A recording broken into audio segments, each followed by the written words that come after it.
Okay, here is my 13-year-old LiftMaster garage door opener by Chamberlain. This one over here has a gear that is stripped out. And so what I'm going to do is I'm going to see if I can just replace that gear with this guy that I bought on eBay for, well, shipped to my door for about $7. And as you can see, these other gears in here and here that other kits that cost more money include may not be worn out, and that includes the worm gear that I think you can see. Where are you, worm gear? I can see it from somewhere. That the worm gear is also in good shape, just dirty.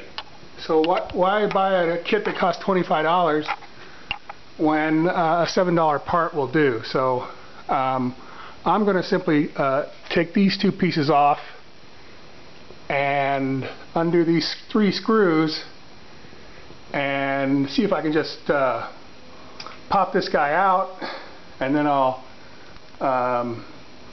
take a hammer and hit the pin and take this guy off, slide the new one on, and see if I can put it back.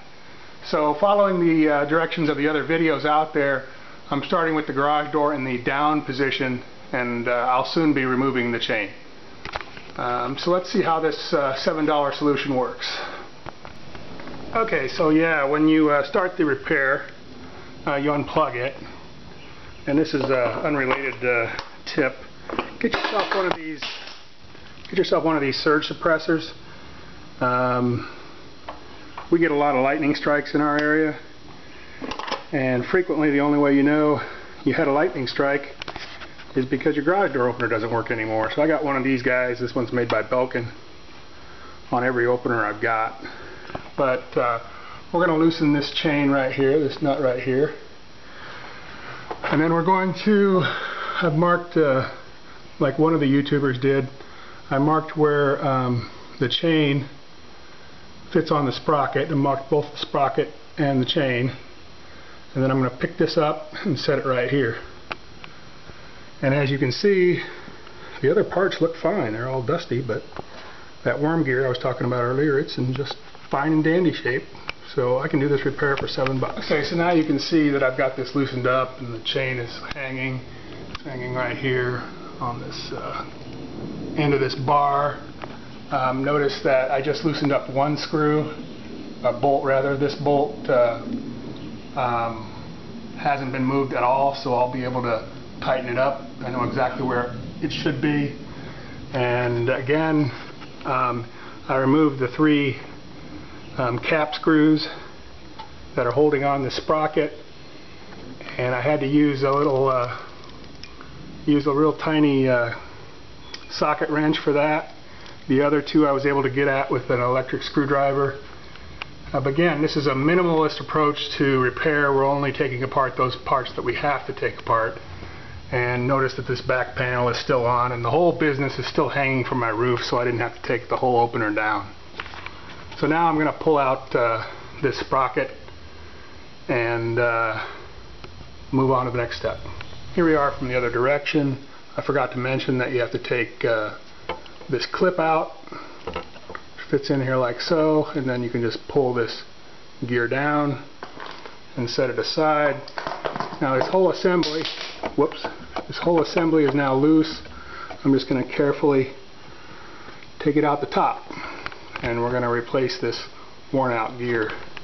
As you can see, the sprocket has been removed, and we are going to get a hammer and a punch and a block of wood and remove these 2 fasteners that are holding on that nylon gear. Okay, this is probably the hardest part of the whole job. I'm removing this fastener here. I have to drive it through, and I'm going to use this square tool, square bit, as a punch, and I'm going to drive that through and remove that gear. Do yourself a favor and don't remove this one. It's fine. It's not keeping it from coming out. Okay, so out with the old and in with the new. Like I said, this is the hardest part because that pin that you need to drive through is rather tough to do. You might want to get a helper to hold it so you can get a good whack on it. But the new gear is on, it's secured. I'm going to grease it up and put it back in place. And you can't put that gear on wrong, either forwards or backwards. Either way will work. Okay, I've got the new gear in. I just set it in from the top, and I hook this guy back up. You really should grease this with Vaseline or some gear grease that the openers that come for. You can get that at Home Depot. Vaseline works good too, and I'm out of it right now, so I'm just going to leave it, but I'm going to leave the cover off of it.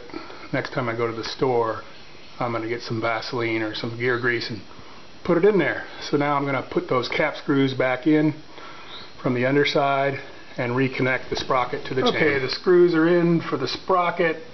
I put the chain back on the sprocket and tightened it up, and now everything is ready. Again, I don't have any Vaseline, so I'm going to leave this enclosure open until I get some, and I'm going to grease that gear. But I tested it and it works. $7 repair, and because I didn't know what I was doing, it took me probably an hour and a half. But now that I have all the tools in one place, I could probably do the same job in about 40 minutes.